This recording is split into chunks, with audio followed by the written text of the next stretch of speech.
paz do Senhor, amados, tudo bem? Passando mais uma vez por aqui. Nós estamos fazendo uma campanha de 30 dias em nossa igreja, do Hebron, e o tema da campanha que desceu ao nosso coração é Liberta-me de mim. Isso mesmo que você ouviu, Liberta-me de mim, baseado em Romanos, capítulo 7, 19 e 20. Então, a palavra de Deus nos diz que nós precisamos cada vez mais renunciar a nós mesmos. Então, o Senhor tem falado conosco sobre de levar a igreja para essa altura, para subir mais um degrau, porque a palavra de Deus diz, Jesus disse, olha, se quiseres ser meu discípulo, tome a sua cruz, negue a si mesmo e siga-me. Ou seja, quando eu tomo a minha cruz e nego a mim mesmo, eu tenho que negar as minhas vontades, os meus desejos. Então, a gente é cheio de mazela, a gente é cheio de desejos, temos sonhos. Qual ser humano que não sonha? Qual ser humano que não tem o seu jeito? E tem coisas que na nossa vida espiritual que Deus precisa colocar, e tem coisas na nossa vida espiritual que Deus precisa tirar. Só que tem coisas que só saem se nós pedirmos ao Senhor. Fabiano, mas aceitei Jesus e tudo se faz novo. Não, há um processo. Você aceita Cristo e o Espírito Santo começa a trabalhar em você. Só que ele trabalha como? A partir do momento que eu me deixo ser trabalhado. O Espírito Santo é um consolador, ele veio para nos convencer do pecado e nos ensinar a caminhar na presença de Deus, nos dar direção. Só que para isso eu tenho que inclinar o meu espírito e matar a minha carne. Então hoje eu quero falar um pouquinho, em rápidas palavras, sobre soberba. Existem vários fatores, vários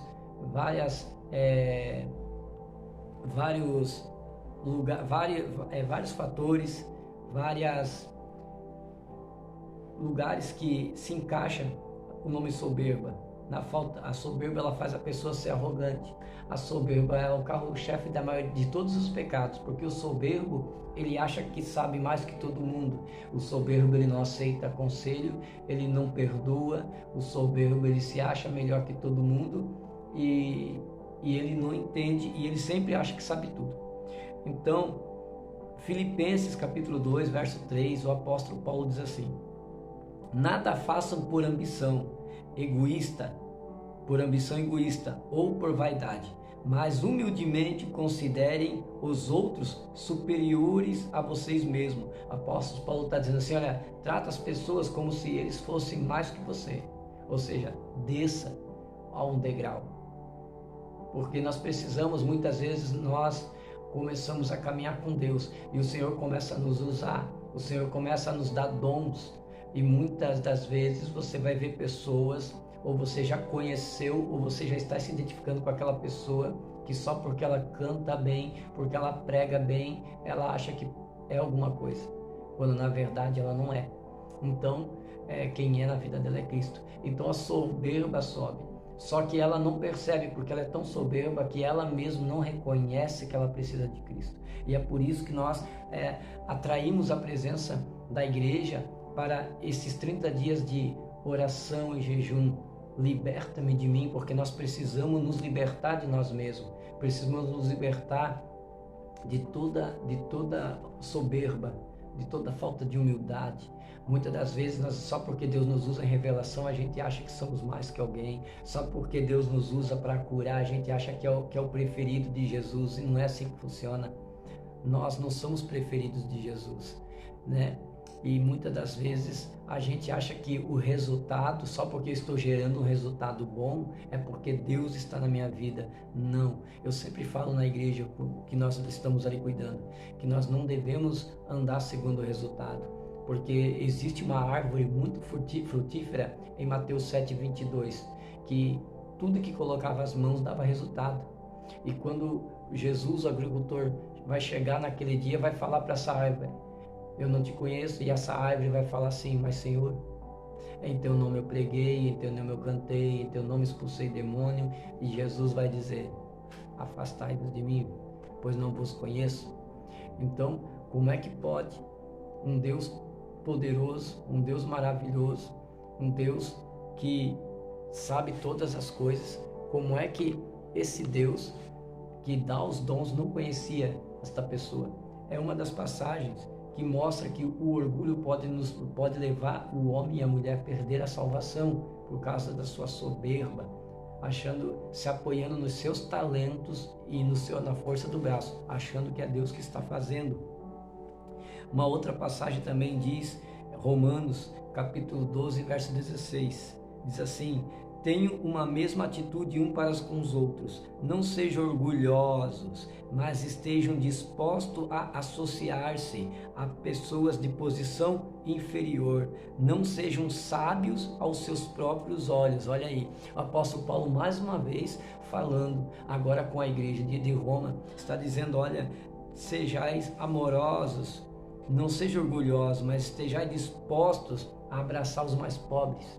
Aqueles que muitas vezes chegam na igreja, eles não têm um carro, não têm uma bicicleta, às vezes vêm de chinelo de dedo.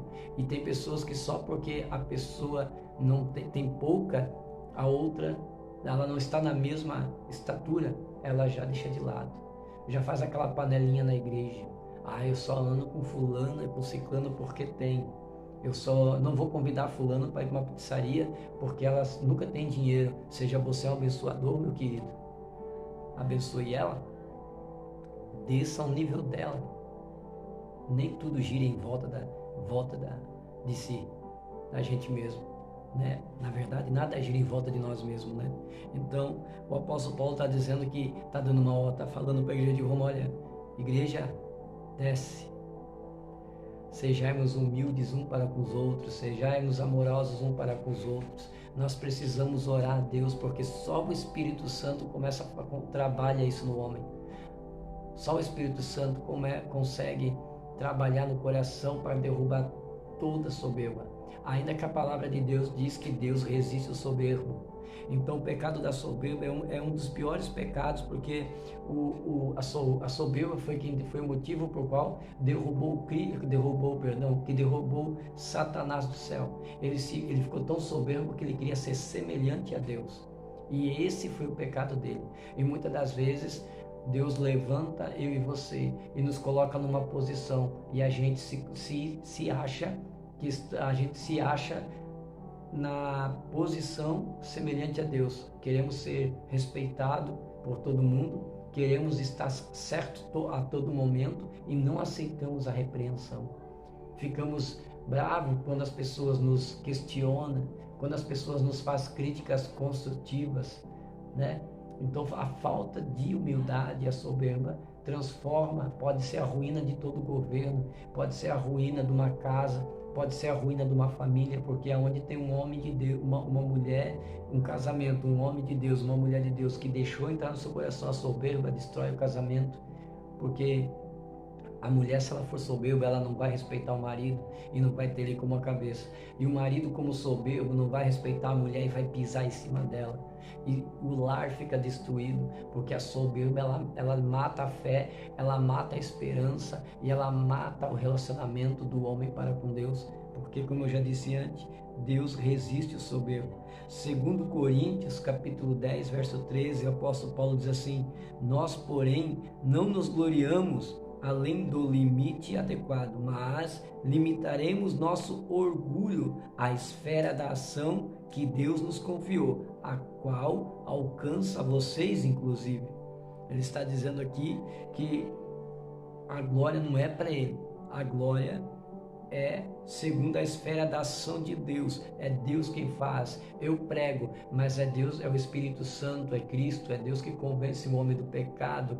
Eu canto, mas quem faz um movimento no meio do louvor é o Senhor, é o Espírito Santo. Então tudo que eu faço nas ações em Deus, a glória é toda para Ele, a glória não é para mim. Então nós oramos, nós devemos sempre estar buscando a oração para que Deus venha nos libertar dessas coisas, dessas mazelas que veio conosco lá de trás. Provérbios capítulo 16, verso 18, vai dizer assim: o orgulho vem antes da destruição e o espírito altivo antes da queda. Olha onde que leva o orgulho. A soberba gera orgulho dentro do homem. Olha onde é que leva. O orgulho vem antes da destruição. Por que antes da destruição? Porque o homem, a mulher orgulhosa não ouve o conselho de ninguém. Mesmo que as pessoas dizem, olha, você está errado, não vai por esse caminho, ele diz o quê? Não tem nada a ver. Ou seja, a soberba já entrou no coração, ele e ela vai andar por aquele caminho errôneo e vai acabar destruindo a sua vida, o seu chamado para com Deus. E também diz que o espírito altivo antes da queda, porque uma coisa leva a outra. A gente fica com o espírito soberbo, então tudo se quebra. Deus não pode imperar num coração orgulhoso. Deus não aceita. A própria, como eu acabei de ler, o pastor Mateus 23, verso 12 diz assim: pois todo aquele que a si mesmo se exaltar será humilhado, e todo aquele que a si mesmo se humilhar será exaltado. Ou seja, na obra do Senhor Jesus, eu preciso descer para querer subir, porque no reino de Deus é o contrário. O fraco é o que é o forte, o pobre é o que é rico, e o humilhado é o que é exaltado. Deus trabalha na contramão da lógica. Tiago, capítulo 4, verso 6 também diz: mas ele nos concede graça maior. Por isso diz a Escritura: Deus se opõe aos orgulhosos, mas concede graça aos humildes. Ou seja, para mim e para você, que estamos nos humilhando perante o trono da graça, para mim e para você, que estamos nos humilhando perante os pés de Cristo, nesses 30 dias de oração e jejum, para que Deus venha nos libertar de nós mesmos, dos nossos pecados, das nossas iniquidades, das nossas humilhações, da nossa soberba, dos nossos orgulhos, das nossas próprias vontades, para viver a vontade de Deus.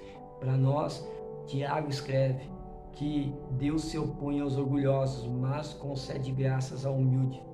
Ou seja, a graça, a palavra favor não merecido. Nós não merecemos ser salvos, mas o Senhor morreu por mim e por você naquela cruz, para que eu e você tenhamos vida eterna e não viemos perecer.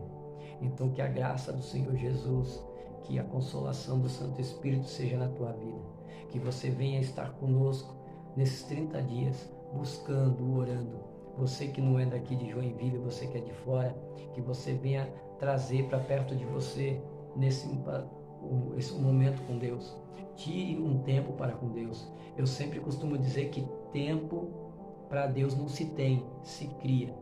Então, e volto a dizer, ore, ore, ore até você parar de pecar, porque senão o pecado vai fazer você parar de orar. Então nós precisamos orar, precisamos buscar o Senhor, para que o Senhor venha reinar em nossa vida. Tem dois reis que dá para a gente usar de exemplo. O rei Saul foi escolhido pelo povo, não por Deus, mas Deus, por amor ao povo, aceitou Saul como rei. Mas o fim do rei Saul foi o orgulho, foi a soberba. Ele ficou tão soberbo que ele amava mais o trono do que a Deus. E o fim dele foi a morte pela sua própria espada. Já Davi foi diferente. Davi não foi escolhido pelo povo, Davi foi escolhido por Deus. Mas Davi tinha um porém, ele amava mais a presença de Deus do que o trono. Então chegou ao ponto de Davi falar para Deus: Senhor, pode me tirar a coroa, pode me tirar o reino, pode me tirar tudo, só uma coisa te peço: não tire o teu espírito de dentro de mim.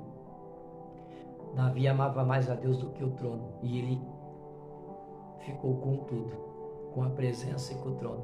Então que você venha amar mais Deus do que as coisas que Deus colocar nas tuas mãos, porque se você colocar Deus em primeiro lugar na tua vida, todas as demais coisas, todas estas coisas, trabalho, casa, vida em abundância, o Senhor se encarrega, mas desde que o Senhor seja o centro da tua vontade. Amém? Eu quero orar por você. Senhor Deus Pai Todo-Poderoso, essa pessoa que está vendo esse vídeo agora, Senhor, Eu não sei se é de manhã, se é à tarde, se é à noite. Que tu venha entrar com providência sobre a vida dela. Se porventura ela está afastada dos teus caminhos, que tu venhas, Pai, reconciliar hoje ela, Senhor. Que ela pode voltar, Senhor, a ouvir ao céu, que os seus olhos podem voltar a ver o sobrenatural sobre a vida dela. E essa pessoa, Pai, que ainda não te conhece, só ouviu falar, que ela venha ter uma experiência contigo. E este teu servo, a tua serva, que está me vendo agora, que está na tua obra, fazendo a tua obra, que tu venha abençoar, que tu venha abrir as portas financeiras, que tu venha abrir as portas espirituais sobre a vida dele, sobre a vida dela, e dá força, Pai, para que ele volte a jejuar, para que ela volte a jejuar e te buscar em espírito e em verdade, porque tu ainda está procurando os que te adorem em espírito e em verdade. Deus abençoe a vida de cada um. Obrigado por cada um, os irmãos que estão aí conosco na live. Deus abençoe.